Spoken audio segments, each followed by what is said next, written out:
We would like to acknowledge that the episodes in this series are produced on the traditional unceded lands of the Coast Salish peoples, which includes the territories of the Musqueam, Squamish, and Tsleil-Waututh nations. We thank them for allowing us to be their guests.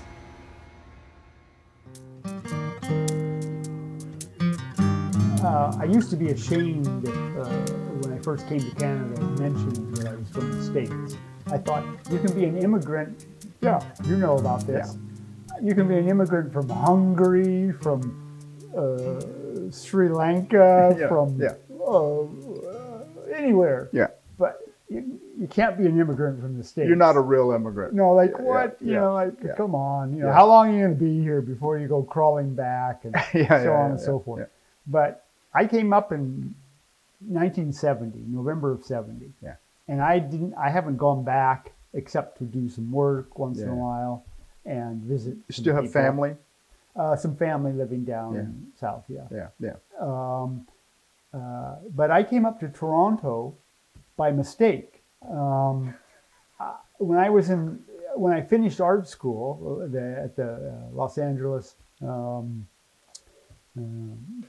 is it called? Art Center, Los Angeles Art Center College of Design, which eventually moved to Pasadena. But when I went there, it was in Los Angeles. Yeah. Anyway, so I got into the motion picture making department and fell in love with making movies. Now, was that something you'd always wanted to do when you were a kid, or how did you land there? I was always drawing pictures, drawing. Yeah, making images and so on. I didn't think anything of it. I just thought this is, I just do this. Mm-hmm. And I applied to the art school. I think I would ever get accepted, and they accepted me. And whoa, okay, and went and studied about art. Found out what art was. By that I mean the history and how it impacts the culture and all that sort of thing. Yeah. And maybe how to draw a figure and so on and so forth. Anyway, but I was always basically kind of a cartoonist. Right. Okay. And then I started these film making classes, and I was making live movies, and I loved it. Yeah. But I also went to the Los Angeles County Art Gallery and Museum, and where they would show National Film Board of Canada movies. Right. And I saw these animated movies made by humans, like a couple of people, not Walt Disney, not a big Warner factory Brothers. Just like, whoa, what is this? Look at pieces of paper moving around, and what is this Norman McLaren? Holy smokes, look at this Kai Pindle. Who are these people? This is great. Yeah. And so for two or 3 years, we go to the Bing Theater and watch these movies. And I just thought that this was the cat's meow. And we look out on Plumper Sound, and we see South Pender Island. And through the trees to the left is Saturna, the southernmost of the Gulf Islands. My intimate companion, Victoria Bushnell, and I came upon this property, and we were able to buy a house, and I also was able to build a studio. But we can't buy the house unless the laws and regulations allow us to build a studio. And once that was clear, we landed here and we began to build this fabulous studio. So I'm making my graduation movie, and it's about a guy that brings the sun up in the morning. So he's got sunglasses. He drives up to the observatory and Griffith Park Observatory in Los Angeles, and gets out of his car and he opens up a case, and there's a pair of sunglasses. He puts them on and goes up to a wall, and he goes like this, and then it would be cut to a stop motion sun coming up. Right. Easy. Yeah. Clean horizon, clear skies, Southern California, no problem. Nope. Clouds every day. Clouds. I'm running out of time. How am I going to get my movie made? I need this clean horizon. You got to graduate. Yeah. And it wasn't happening, and I panicked, and I went to my instructor and said, well, could I make an animated movie? He said, yeah. I said, I have an idea for an animated movie. I'll make that. He said, well, yeah, if it's a movie, you know, we're not teaching animation here, but if you can do it, sure. Okay. So I cranked out this little movie, which, you know, you just had to shoot it with a Bull-X camera, long on a tripod, blah, blah, blah, blah. And that ended up being Bambi Meets Godzilla, which I turned into the class. It got passed grade. My parents passed. Yeah. Did it get like an A plus? Oh, I don't know what all I know is I was able to get a degree and get out of this, graduate from the school. Yeah. So that my folks, my poor blue collar folks, could justify sending me to this stupid art school. Did they support you? Were they behind you? They paid for it, you know. Yeah. I don't know what Did they thought. just think you were crazy and would get him out of the house? We'll pay for it. I don't, to this day, know what the deep feelings were about the whole matter. Yeah. But, you know, the basic thing is that they supported me. Yeah. They sent me there. They, you know. That's awfully nice of them. I'll lift the glass to your folks. I will lift the glass to that, You know, sure. I like the result. So, Yeah. you know, yeah. Okay, so anyway, there's that. I got out of the school. I couldn't get work. You know, I thought I could just go somewhere and get a job as a director. I mean, I was an idiot. I still am. But a much more refined and sophisticated idiot. But anyway, knocking on the door. Hi, I can direct movie. And I got sent by this guy, John Urey, who graciously took pity on me, and he was a famous live-action TV commercial director. Right. He sent me to this animation company, Spum-Buggy Works, where they hired me to work on television commercials. Sure. What? Okay. Well, okay. I guess you were animating all kinds of things. You were animating what, like type and all, or at first I was animating cartoon characters for throat lozenge commercial or something like that. Anyway, fresh out of school, a couple months later, you're sitting in your living room watching television, and there's your work. You're on a TV commercial. You're, whoa, wow, you know. hey, Mom, Mom, turn on the TV, Channel 7. Be famous. You know, and this is the bathroom, and over here is a screening room. Here's all the artwork I've either been given or stolen from my friends, the animation people of the world. That's a drawing by W.T. Vincent of Victor Mature. Yeah. Roy DeForest. Oh, well, there's my Saul Steinberg, of course. I will have to frisk both of you before you leave. No, we won't leave. The one in the corner. Right. Yeah. Fabulous. Joe, Wendy, and Amanda Tilby's work. Yeah, it's great. Good. I'm blessed. There's a Neil Wedman over there.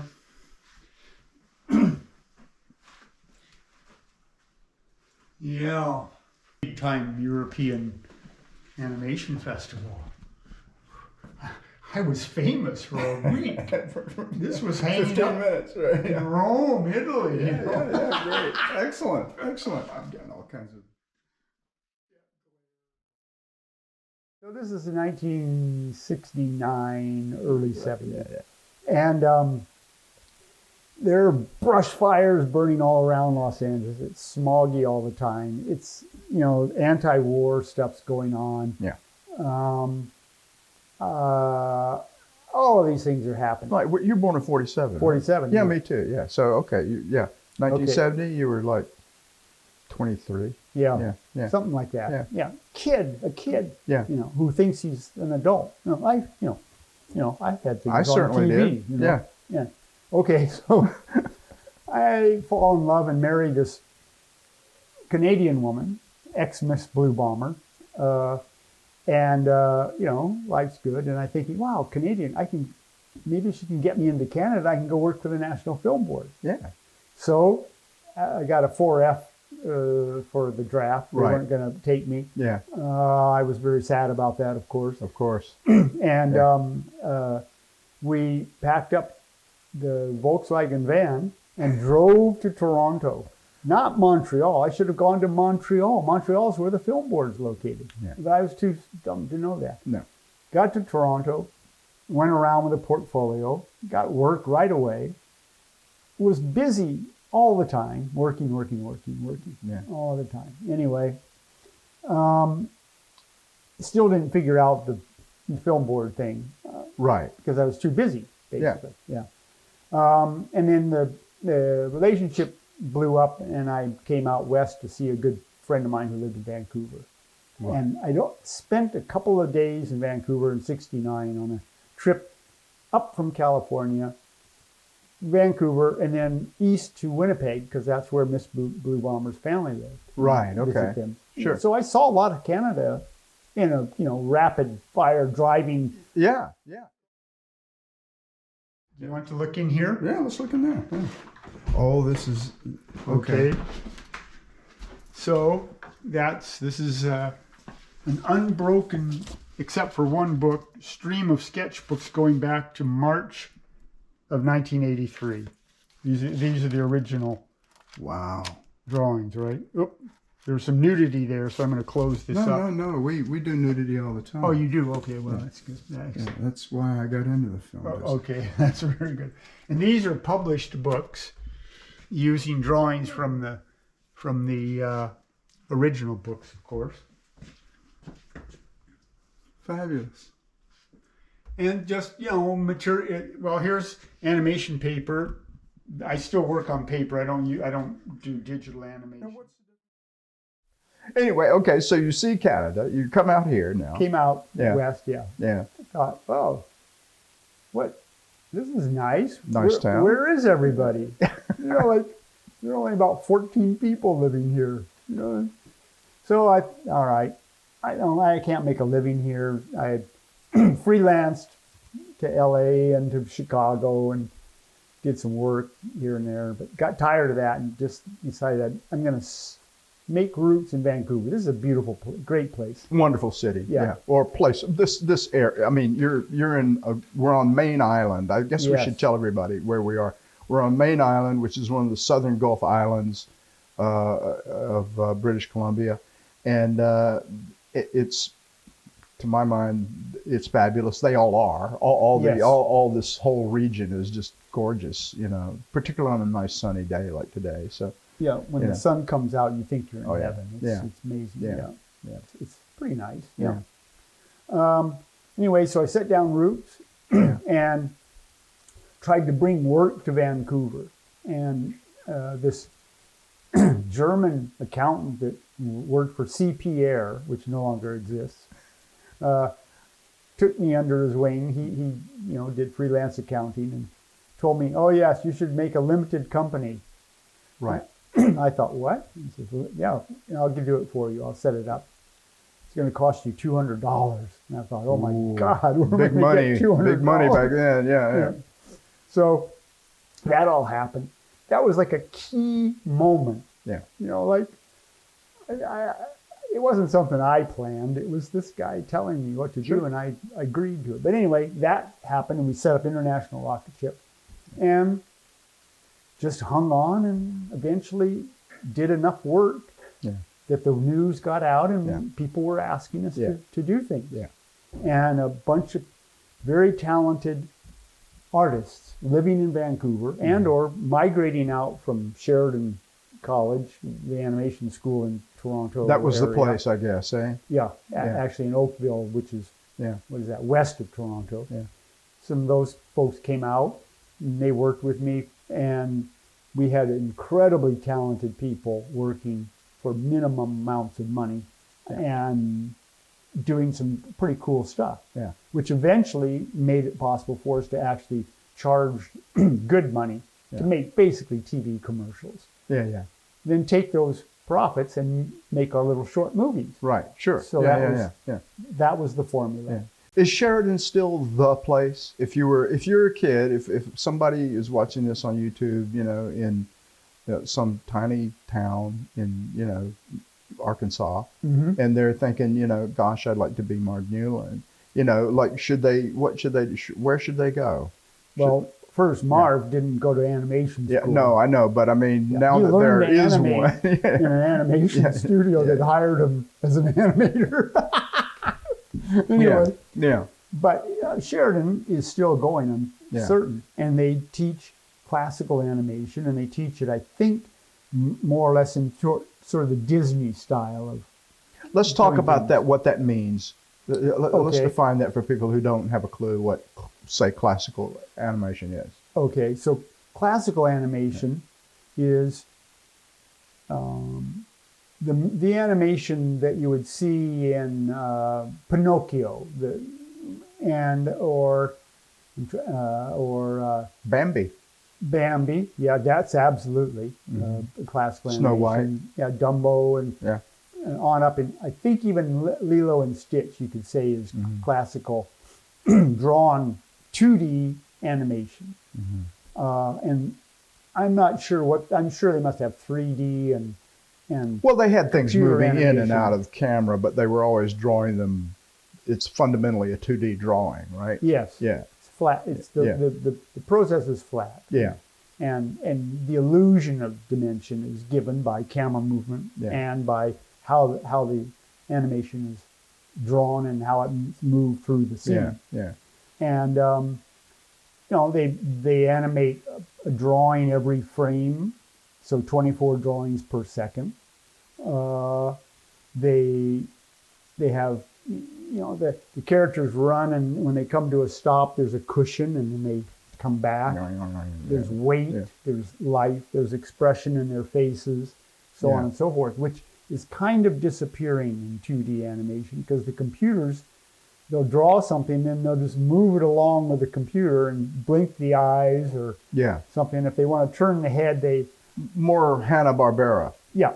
Yeah. TV series animation. Yeah. But anyway, but the classic Disney stuff is really, it's bringing an inanimate drawing to life. It's drawing life. It's making a character come to life, as opposed to just moving a character around. Yeah. Okay. So they teach that. Yeah. And some other schools teach that. In Canada, the Vancouver Film School has a classical animation department. There may be others. There are schools that You go in there, right? You lecture in there. I and teach stuff. there part-time. Yeah. And the difference being, I think that Sheridan's I don't know, do they give a degree? Maybe it's a university, I don't know. But they teach a 4-year program, and Vancouver Film School teaches a 1-year program, and other schools teach 1-year programs, 6-month programs. I don't know. Yeah. All kinds of different combinations. So if you're living in Arkansas or Inuit or New York City, or wherever you are, Brussels, whatever. You can draw. And you want to animate, look into it. How much time do you have? How much money do you have? Yeah. How much patience do you have? Yeah. Where and see which school you would want to go to. Okay. One of my favorites. Yeah. Fantastic. Great. That picture helped launch the studio and launch everything. And then CMYK is 2016 at the National Film Board. Do you consider that one of your experimental movies? Oh, right? Yeah, I love how the little things just kind of float down. Well, that was a project based on collecting CMYK symbols from boxes and things for decades. Right. And not knowing what I was going to do with and macro photography, like really close up. Scanned and then arranged and blown up. Yeah. We used After Effects, and my friend Kunal Sen, who's a master of the After Effects. Yeah. He helped me. He held my hand and got me through the whole. Were you ever tempted, or did you ever think about doing comic strip or a graphic novel? I did stories for Fog City Comics. Okay. Okay. And what did you do? Did you do the whole thing? Did you do the inking and all that jazz? Yeah, right, yeah, the from whole pencil thing. drawings. It's a pretty big process, eh? I think I worked 1.5 size. Okay. So it came down, Okay. a little bit. Yeah. Yeah. Cool. I think that's really cool. Yeah. It's funny because I worked so hard on that.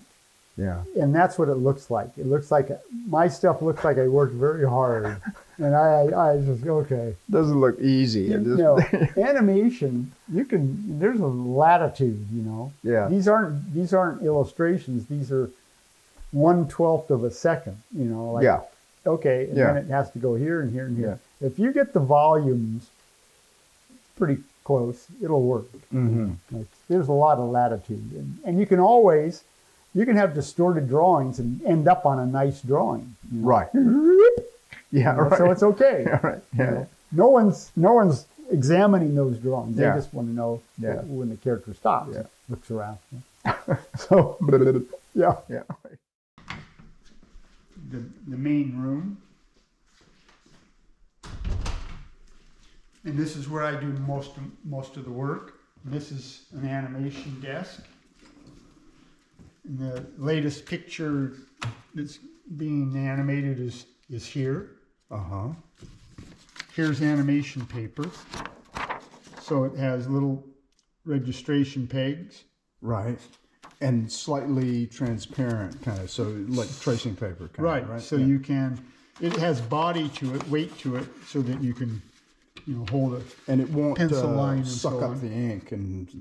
No ink goes. Yeah. Well, you could ink on this. I'll show you Yeah. something related to that. And this is the pencil background, Right. and I'll show you the color version of this, which exists. And then these are what we call timing sheets or dope sheets for the movie I'm working on, Motor Song. Right. And this is 96 frames or 4 seconds. Okay? So here are the drawings that I've been doing, right? Right. Of a car traveling on the road over here with its headlights on. Right. Okay. I'm Now see if I let's- can get close enough to actually. Well, I'll see help it. you. I'll help I can you blow here. it up. Maybe. Yeah. Okay. Good. Let's see. This is what we can do. We can do this. Because I'm on the smallest, tightest angle of my wide angle lens. Okay. So let's move the dope sheet. And let's slide this around. So Oh yeah, I see. there's a B peg on the background, and that matches this B peg. And the car is on the road, right? Right. Right. So it's come around the corner, and its headlights are on, but the headlights will go behind this mountain Right. line right here. Right. But you can do this all this is scanned, and once you get into the digital realm, you can use Cut that this right line off. to Yeah. cut, Yeah. make the car Yeah. look like it's going behind. Cool. So that's that, and that's a model sheet for the car. Yeah. You got a whole bunch of this. So where do you get it? You have to send off. Well, for it. you can't really get this anymore. This is from Chromacolor in Alberta. Mm-hmm. And I sold off a bunch because some people wanted paper and they couldn't get it. And then But the Film Board's a wonderful organization. I mean, I did a bunch of stuff through Jim Monroe's thing. Tracy Friesen Tracy, who's a fantastic person. They were very supportive. It was really quite neat to work with them. And Sven Derrick was there. Erickson.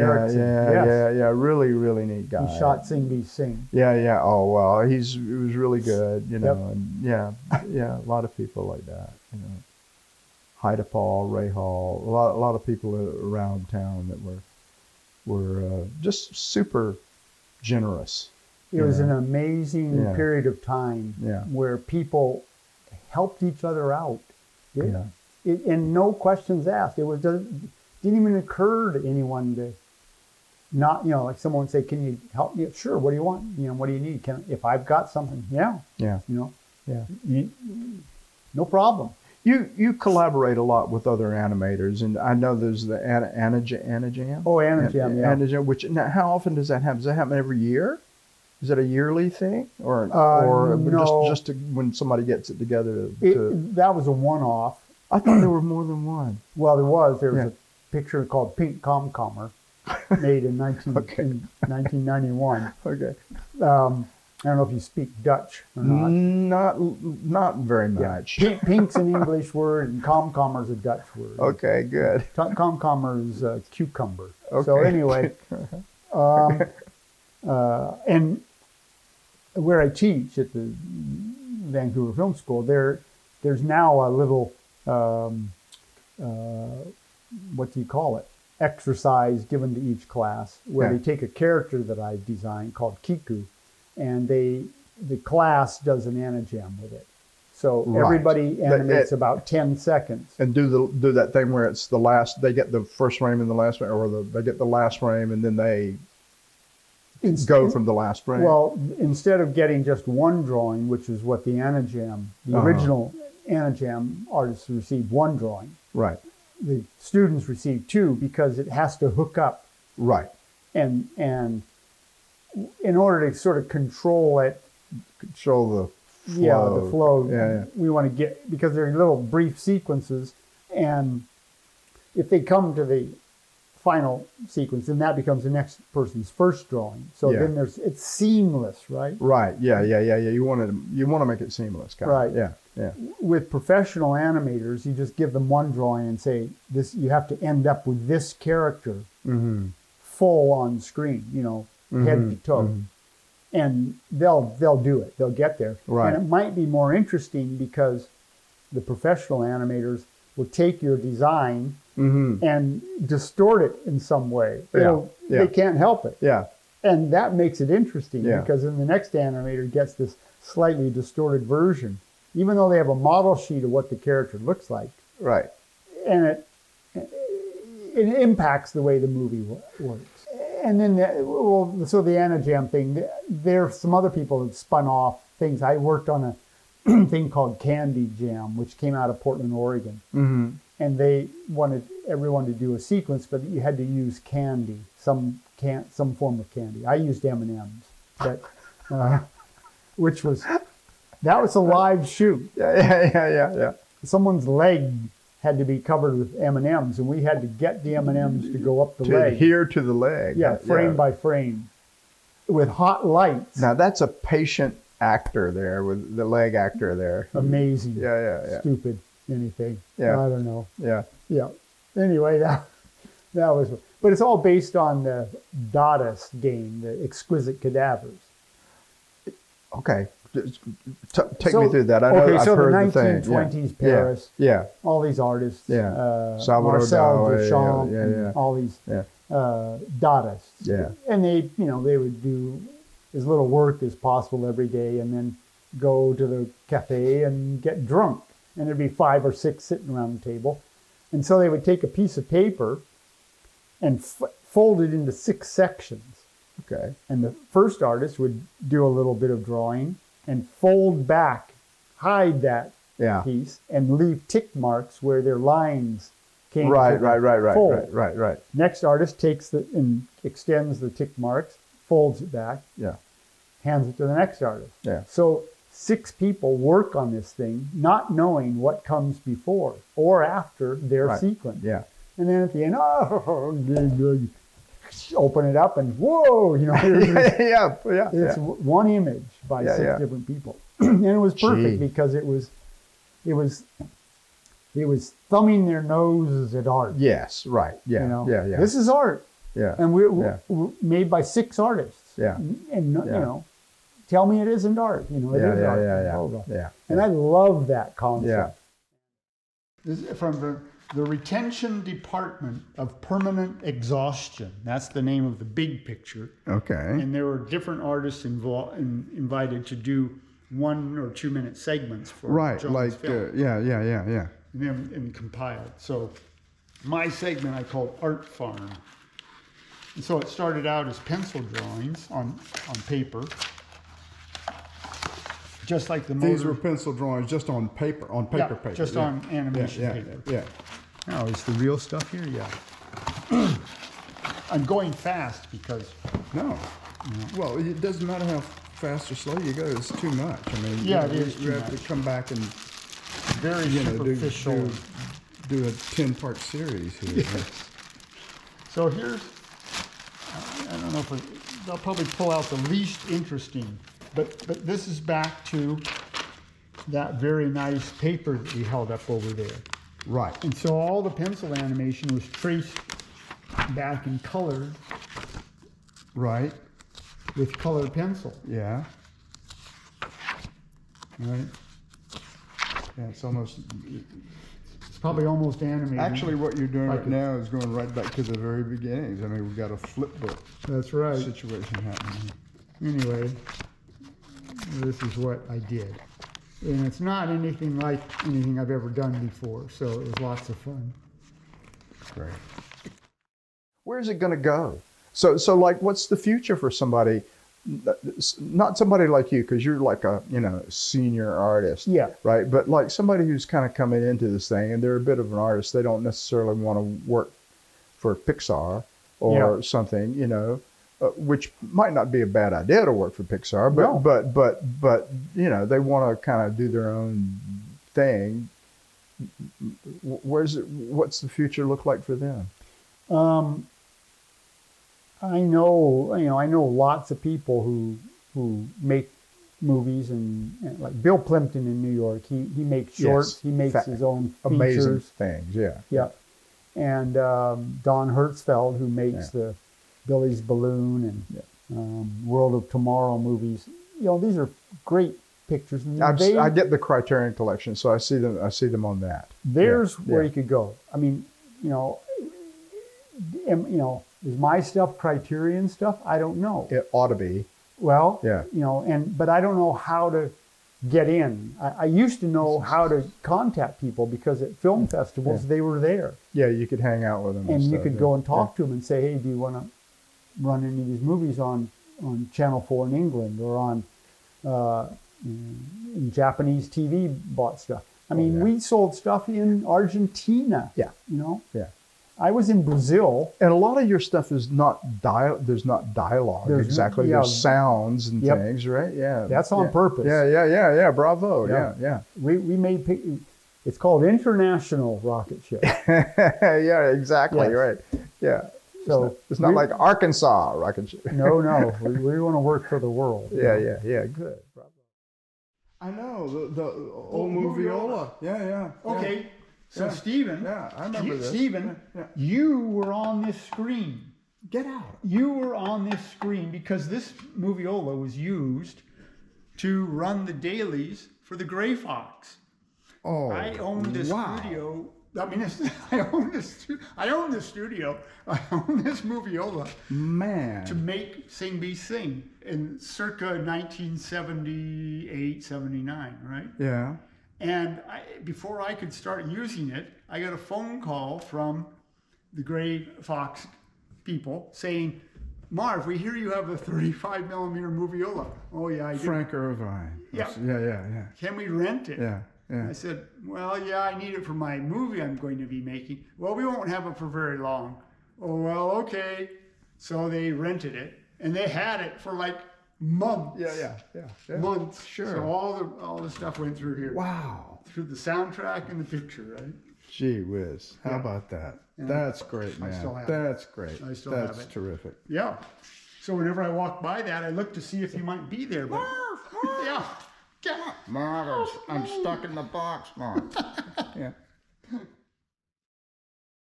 My mom was a bit of a night owl, right? And she would let me stay up late. Oh. She would just kind of ignore the fact that I had to go to school, in the morning. and she let me stay up late. And so I'd watch The Late Show. Okay. And when I was a kid, The Late Show had this huge library of stuff. Yeah. That they just didn't even care what they showed. They just showed, we got these 500 tons of movies. We'd put one on every night. Okay, boom. And they did. Yeah. And my little brother and I, we saw everything. We saw all of the great monster movies because they Yep. came out on the weekend for, you know, some kind of horror movie festival. So we saw all of that stuff when we were just children. Mhm. And then we saw all the gangster movies. We saw everything like that. And then these things like, and then dramas, straight up dramas, all Mhm. about Eve, you know, Okay. stuff like that. Black and white. Yeah, yeah. Worthless black all and white. black and white because Yeah. there's the money in it. Yeah. Yeah, yeah. My education for cinema movies, old movies, started when I moved to go to art school in Los Angeles, and I watch late night television basically. Right. Yeah. Right. And Yeah. see those movies. Yeah. And then when I moved to Vancouver, we'd see stuff coming out of Channel 13, Yeah. and we'd Yeah. see Scream of the Mutilated and Arch Hall Jr. movies, these, you know, Wild Guitar and the startling stuff, you know, so horribly done, but you just, whoa, look at this stuff. Scream of the Yeah, mutilated. this monster that moved about this fast, and, you know, into a room full of people, and they're, well, run, don't just scream, Yeah, just go walk away. around him. And this thing would like kind of come up and vacuum people up into spectacularly inept and fantastic stuff. Oh man, what a career, eh? Yeah. And then we'd watch old cartoons. Oh yeah, 4 o'clock on Yeah, Sunday yeah, afternoon. yeah. Yeah. All the old cartoons. Yeah. Yeah. So I also was very lucky, Yeah. real lucky, when I was in Los Angeles to meet Mark Kausler, animator. Uh-huh. He's a historian, animation historian, and so on. So he had a 35 millimeter projector in his house Whoa. and Yeah. a collection of films. And we would go and watch old cartoons, stuff you'd never seen. Wow. Old black and white rubber hose animation of Fleischer Studios. Ted Yes, Ashbaugh. yes. Yeah. Crummy stuff, you know. Ubi Works or whatever. Yeah, Yep. yeah. And he opened my eyes to the Yeah. history of animation and so on. Yeah. That once the doors open, you're in there. Then whoa, well, look at this. Look, okay, I want to get more of this. Where's more of this person's work? You know. Yeah. Blah blah blah. Yeah. And oh, that looks like Jim Tyre animation. And blah blah blah. What was the guy who did a little Nemo, the dinosaur, the big brontosaurus? Yeah, that great classic. Really early on, eh? Yeah, I'm gonna go. He was the journal. He did comic strips after that. No. Didn't he do the yellow kid Yeah. or something? Yep. Yeah. Windsor McKay. Windsor McKay. Yeah, right. Yeah. That was pretty amazing, eh? Just the comic strips, just Yep. the drawing. The drawing is Yes, amazing. it made There's a some lot draftsmen. of good drawing, eh, in the comics. Oh yeah. Wow. Early comics. Yeah. Amazing. I mean, Yeah. uh, Prince Valiant. Prince Valiant was. Yeah. Yeah. I mean, but Yeah. that's one type. Yeah. And then, you know, Dick Tracy. Dick Tracy's another. The Phantom. style. And Yeah. Crazy Cat. Oh yeah. Alley oop. Alley Oop. Yeah. Beautiful. stuff. Yeah, I know. Lovely stuff. You know, Pogo. I Yeah. mean, these Little are- Abner. You look at this stuff, it's beautifully drawn. It's Yeah. gorgeous. Yeah. Yeah.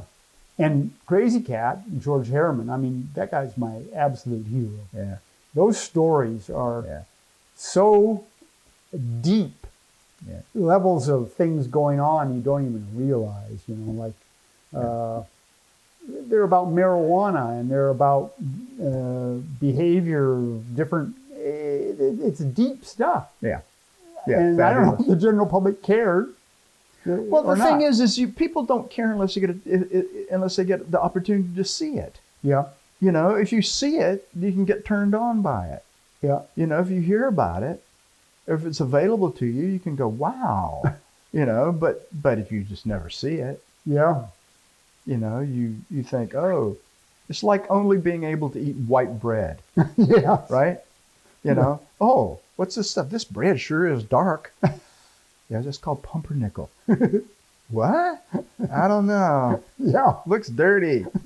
You know, right? I mean, I feel that way about everything. Right? Music, the whole bit, you know. I mean, it's got to be available. There's got to be a channel that you can find it, which is Well, in a way, that's why I like YouTube. I know for people who make things like you make things, and stuff ends up there, and there's no revenue stream to help you keep going with that. It's bad, but for selling, for informing the public, I think it's the second largest search engine in the world. Okay. You know. Whoa. And you know. Yeah. So if you can somehow put it in front of people, you know, then they can, you know, it's that whole thing. It's a weird philosophical argument in terms of making art and selling art.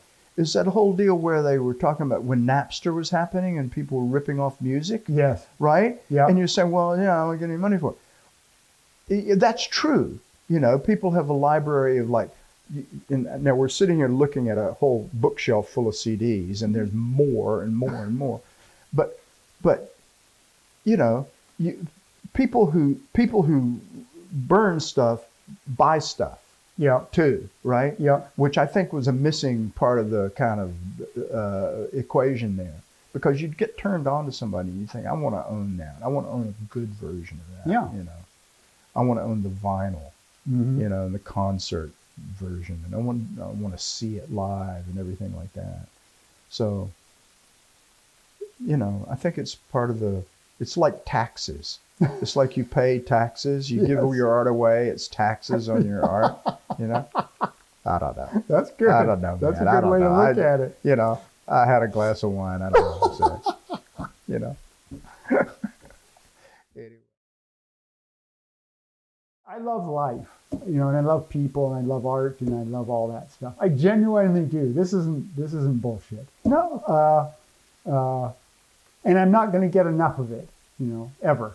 So that's this crap over here. You know, why does he get all that stuff? He doesn't need it. What's the problem? I do need it. Yeah. I want to listen to it. I want to hear Monk play again. Yeah, know? right. I want to hear Mysterio. And to me, the you know, whatever is going, whatever this universe is all about, and so on, I'm blessed, but I'm still hungry, and I'm hungry to make my movie, and I'm hungry to experience some more pictures, images, writing, sounds, sensations, whatever, food, whatever you want to, people. And I'm lucky you two people are here in my wonderful home to talk with me. Who knows who's going to listen? If you're still listening out there, God bless you. Yeah. Let's Whatever let's give some applause for our audience. Yeah. Tell somebody about it. That's right. Yeah. And send the check to International Rocketship, Main Island.